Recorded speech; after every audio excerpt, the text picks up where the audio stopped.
time of the year, a lot of people are looking at schedules. Yeah. And we like to advise people to follow a 4-day week instead of 5.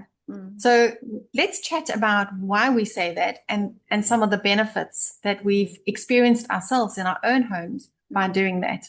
Yeah. Well, I think first of all, it allows us so much flexibility. So it doesn't mean that if I'm going to, school Monday to Thursday and then take Friday off, that I'm going to go and do an amazing outing or anything. It just builds in a little bit of a buffer so that perhaps a child is struggling with something and your work week has gone a little bit slower and they want to use that fifth day to catch up. Well, then they can do that. It can be your co-ops. It can be, like I said, your outings. It could also just be a lighter day. So no maths and reading, but you could include things like art and poetry and science experiments and things that take a little longer to set up and break down. And you want to really enjoy it. You want to just tack something onto the end of an already full busy day. So those were the two of the things. And also it doesn't necessarily need to be a Friday. It can be middle of the week because your children have got piano lessons and the piano lesson at 10 o'clock in the morning, so it just really gives you that flexibility and that buffer. How long did you homeschool for until you switched to the 5 days? Gosh, I can't remember. It was a good few years, I think, that I was doing 5 days a week.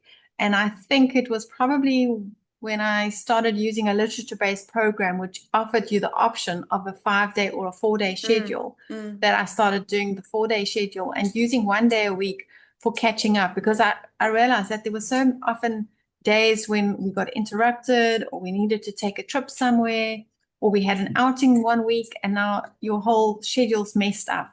Yeah. So I realized you have to build that breathing room in. And then by doing that, it means, as you say, we can do a light day. So even nowadays, we often use Fridays for doing things like watching a documentary that relates to something we've been learning, or it's a day for baking. Sometimes it's a day that I just get stuck in and do sort of chores and tasks in the home that aren't part of the daily routine, spring cleaning type of tasks, cleaning the fridge, washing curtains, whatever it might be. And your children can be part of that. It can be a day when they have to clean their cupboard or do something.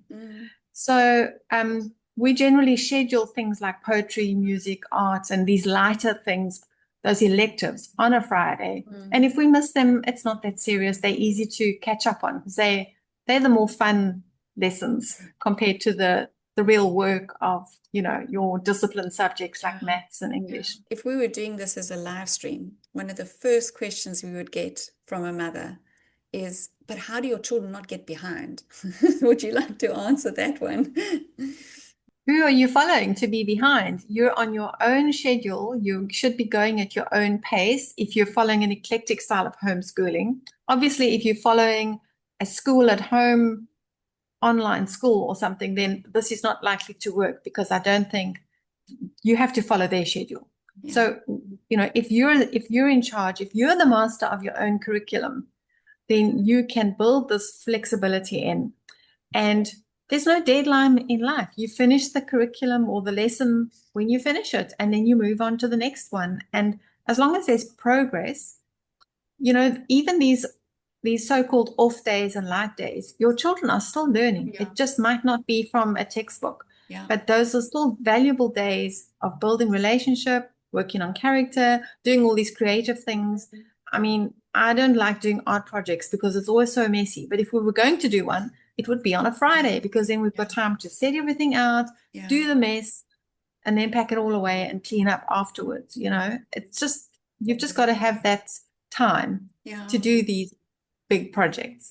Yeah, and just in closing, there was one of the things that just popped in my memory, is that we also used to use it for a day when a grandparent could teach their grandchild a skill, woodwork or, changing oil in a car, or my mom taught my kids to garden, those sorts of things. And you can either choose to be involved in that with your children and the grandparent.